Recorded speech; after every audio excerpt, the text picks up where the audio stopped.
This is the 2019 Mazda MX-5 Miata, and it's the best sports car money can buy. Let me show you why.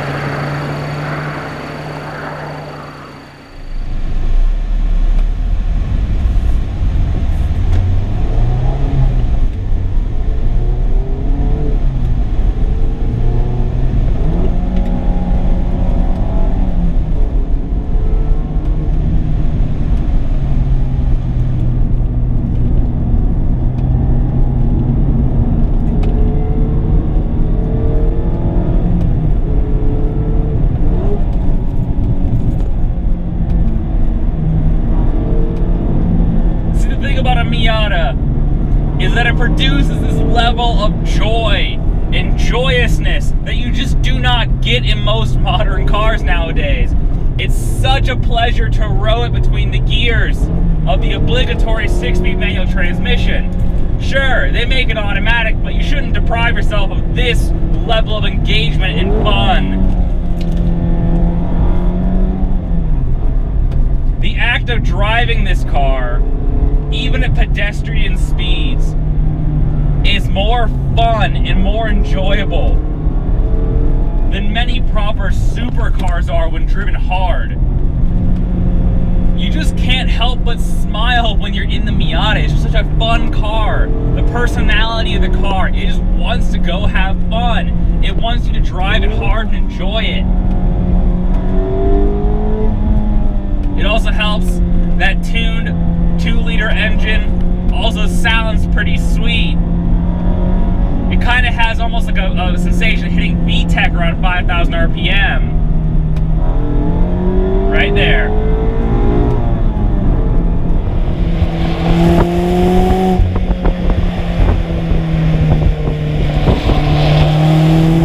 Naturally, being in a winding canyon road, that means the top is down in the Miata, or at least in its RF model, the roof's pulled back.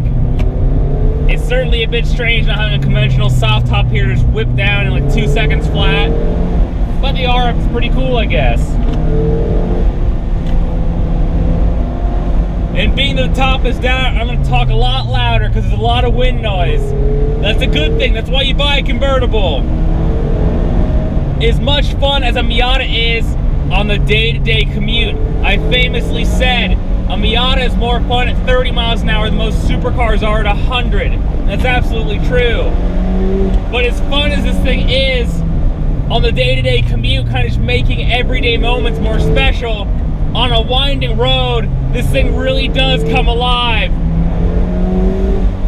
The handling in this car is amazing. It's so agile. And it's so lightweight and so compact. You have all this room in these winding roads to use all the space you need. The handling, likewise, is very, very friendly. Miatas are kind of softly sprung cars. They have a little bit of roll by design, and that's a good thing. It lets you feel the limits of this car.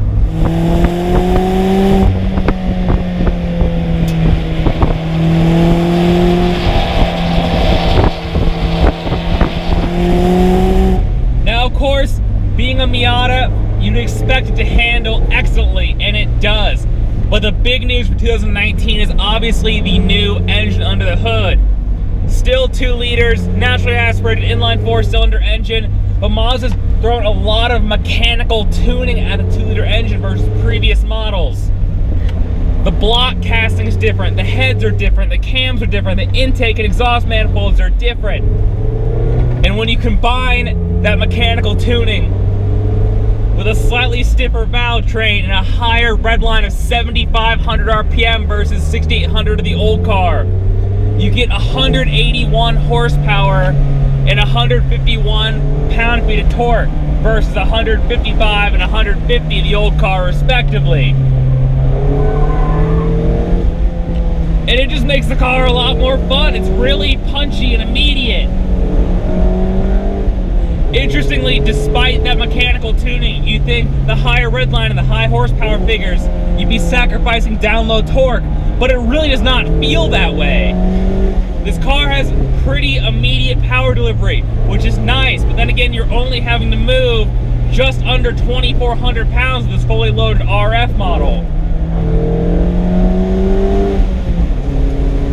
Now, early ND models had issues blowing out second gear. Normally, as the autocross guys, you're the first to find out. But Mazda has since gone through several different part numbers and revisions of this 6-speed transmission, and supposedly they've got it figured out this time. Though, interestingly, despite having a lot more RPM to play with in the original car, they've not seemingly changed the gearing or the final drive ratio of the transmission at all. So that basically means that in each gear, you have about 5 more miles an hour to play with.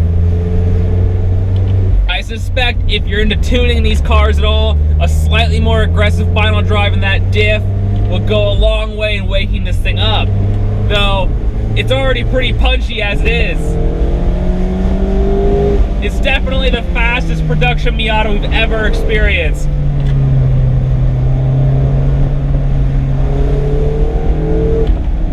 And probably the most fun one too. Speaking of that transmission, 6-speed manual, it's perfect. The way the clutch engages, nice, progressive, easy to drive whether you're a novice manual transmission driver or an experienced pro behind the wheel. Similarly, the actual action of shifting gears in this car is so positive and reaffirming, and it reminds you why you want to drive a manual transmission sports car in the first place. There's this nice mechanical feedback from gear to gear. You always know if you're in a gear. If you miss a gear change in a Miata, it's your fault, not the car's fault. So let's talk about the Miata's interior. Much like everything else around the car, very minimalist, very driver focused and simple. You have water temp gauge, fuel, RPM, speedometer, MPG meter if you care. And then behind the camera, you have a small infotainment screen, which is now, I suppose, technically required because of the federally mandated backup camera this car now has, which is actually very helpful in parking this thing, even though it's very tiny. I mentioned the Recaro Sport seats, which I think are very nice on the road. They also look very cool. And then behind the camera, obviously, we have a multi-tiered dash with a variety of plastics and things impersonating leather, but aren't quite leather, in my opinion. I think it's really nice overall for a Miata. Obviously, you're coming from like a luxury car expectation. It's not going to meet that criteria. But again, lightweight, minimalist sports car. I will say, one thing I do really like here are these trim pieces right here off the top of the door openings. They are actually color matched to the exterior of this car in a really cool little piece. I mean, during the daylight, this gray metallic really pops, and it's pretty cool.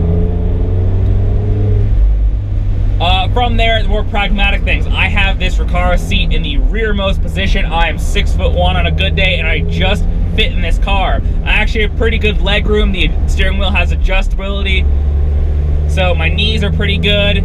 I actually have a pretty good comfortable driving position here, though I will say I have the seat also in the lowest position, and if I was much taller, I probably would not fit in this car very well.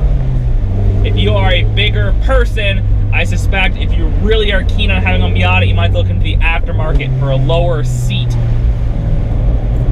And obviously, 6-speed stick and an actual handbrake. There's never ever going to be a handbrake button in a Miata, because that is just not cool. This thing has a real handbrake. If you want to rip it and do a handbrake turn, that's your choice. That's why you bought a small sports car, to drive it. Now there's an infotainment screen behind the camera. I think it's nice. Again, basic, minimalist. There's only a few options, only a few things to scroll through. This is not like a German car with 85,000 options and buttons and sub-menus. It's simple, it has what you want. If you want to pair your phone to it, go ahead and do that.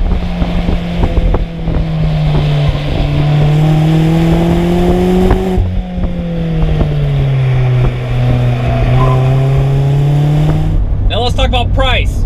Interestingly, Miatas have seemingly been immune from inflation because it's been about the same pricing for a Miata for the past 10 to 15 years. You can get a base model car for about 25 grand, fully loaded like this car, 36 grand.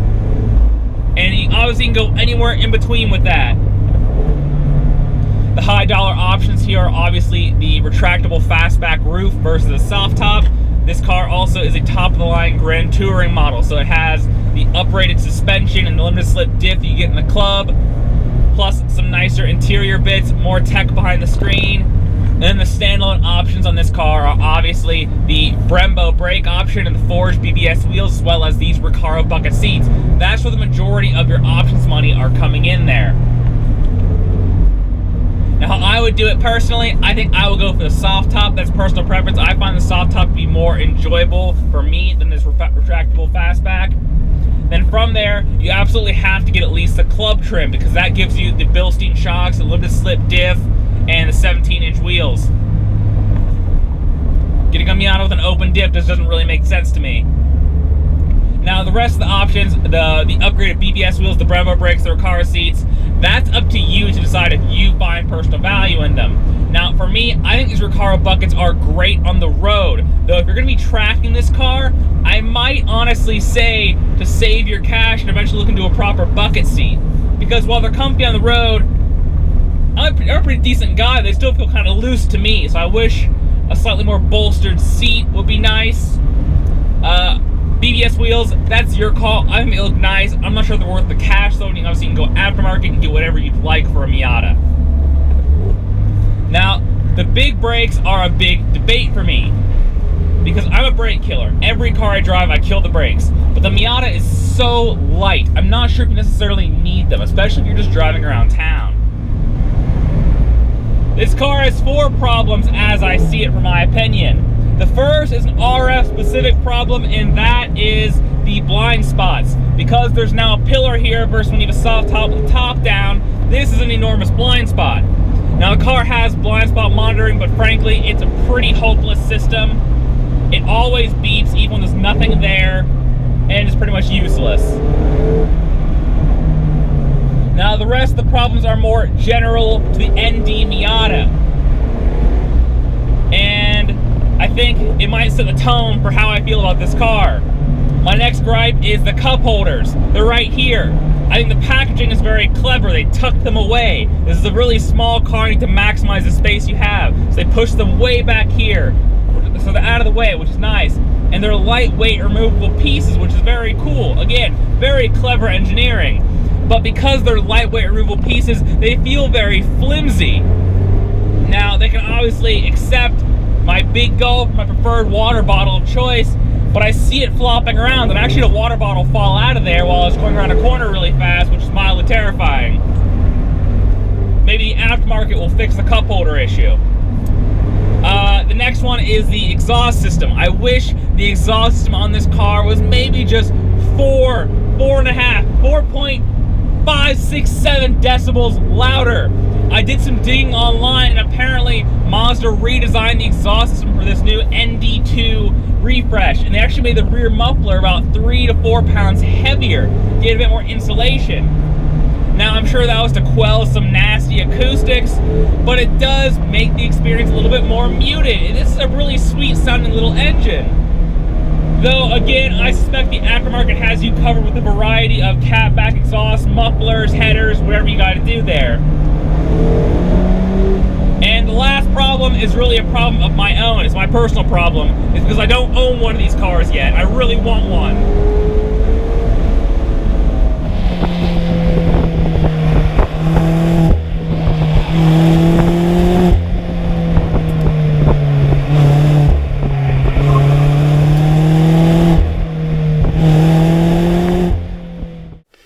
So that's the 2019 Mazda MX-5 Miata in a nutshell. It's tons of fun to drive, it's easy to park due to its compact size, it's cheap to run, and if you're careful with the options list, it's actually affordable to buy as well. And with the new ND2 upgraded engine to 181 horsepower, it's absolutely worth waiting for over the older ND1 model. All you have to do now is go and buy one, because I'm certainly going to.